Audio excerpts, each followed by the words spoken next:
अकरम सल्लल्लाहु अलैहि वसल्लम का फरमाने आलिशान है, यमुद्दु यदैहि इलस्समा, या रब्बी या रब्बी, मतअमुहु हरामुन व मशरबुहु हरामुन व मलबसहु हरामुन व गुज़िया बिल हराम व अन्ना युस्तजाब लहू। रसूलुल्लाह सल्लल्लाहु अलैहि वसल्लम ने रिज़्क़े हलाल की अहमियत को बताते हुए फरमाया कि एक बंदा दूर दराज से सफ़र करके काबे में जाता है और काबे के गिर्द वो चक्कर लगाते हुए या मुद्दू यदैहि, सामने उसके फरमाया काबा है, या मुद्दू यदैहि, अपने हाथों को अल्लाह की बारगाह में फैलाता है और कहता इलस्समा, या रब्बी, आसमान की तरफ मुंह करके कहता है ए मेरे रब, ए मेरे रब। आगे फरमाया कि व मतअमुहु हरामुन, लेकिन उसने जो खाया है वो हराम की कमाई का है।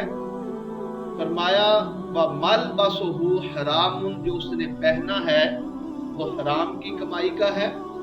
व मशरबुहु हरामुन, जो उसने पिया है वो भी हराम की कमाई का है। व गुज़िया बिल हराम, और उसका जिस्म हराम की कमाई पे पलता है। फरमाया फअन्ना युस्तजाबु लहू, तो फिर क्यों कर उसकी दुआ को कबूल किया जाए।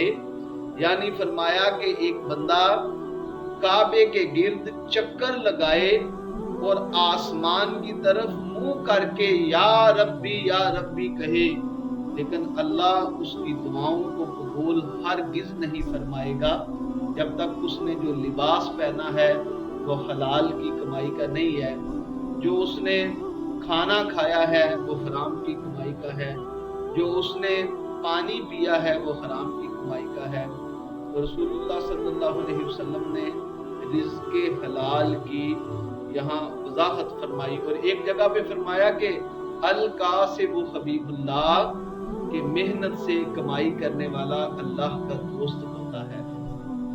तो इससे बढ़कर और इंसान को क्या चाहिए कि अल्लाह रब्बुल इज़्ज़त उसे अपना दोस्त बना लेता है जो मेहनत से कमाई करता है। एक जंग में एक बाजू कटा था तो अल्लाह के नबी ने सहाबा इकराम साथ थे, फरमाया कि ये किस जनती का बाजू है।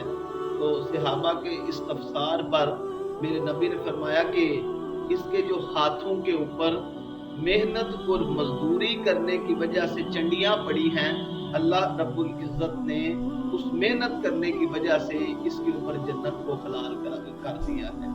तो ये मेहनत के जो है वो रिज़्क़े हलाल के बारे में अल्लाह के नबी का फरमान था। और एक और हदीस मुबारका इसमें हमें मिलती है, वो ये कि हज़रत अबू दरदा रज़ी अल्लाह ताला अन्हो, कुछ दिन ऐसे हुआ कि मदीना शरीफ में नमाज फजर को अदा करते हैं और फजर को अदा करते सलाम फेरते घर चले जाते हैं।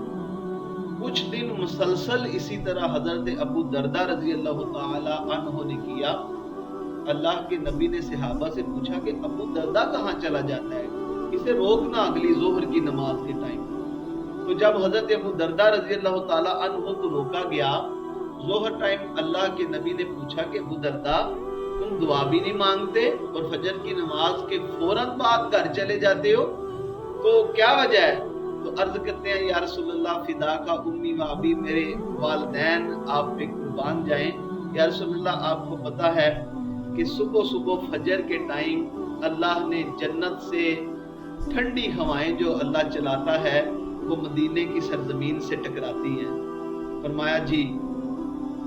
अर्ज की या रसूलल्लाह, वो जो अल्लाह जन्नत से ठंडी हवाओं को चलाता है वो दरख्तों के साथ आके टकराती हैं, और जब दरख्तों के साथ हवाएं टकराती हैं तो जो پھل پک گیا ہے یا رسول اللہ اس کے ٹکرانے کی وجہ سے پھل نیچے گرتا ہے؟ فرمایا ممکن ہے۔ تو عرض کی یا رسول اللہ میرے جو گھر کے ساتھ جو گھر ہے نا اس میں ایک کھجور کا درخت ہے، یا رسول اللہ کھجور کا درخت میرے پڑوسی کا ہے لیکن اس کی ٹہنیاں میرے گھر میں لٹکی ہیں۔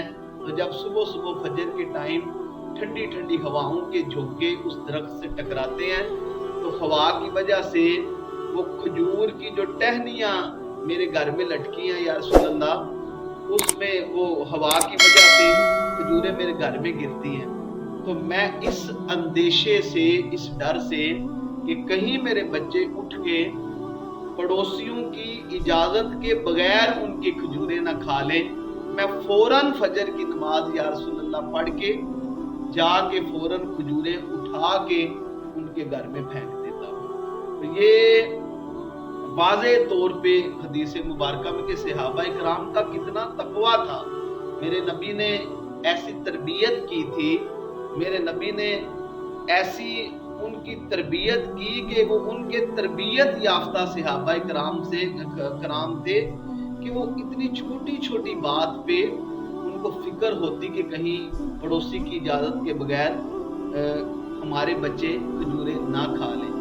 تو اس میں میسج یہی ہے کہ ہمیشہ دیکھیں جو ہم کھاتے ہیں وہ خون بنتا ہے اور جو خون بنتا ہے ہماری رگوں میں دوڑتا ہے۔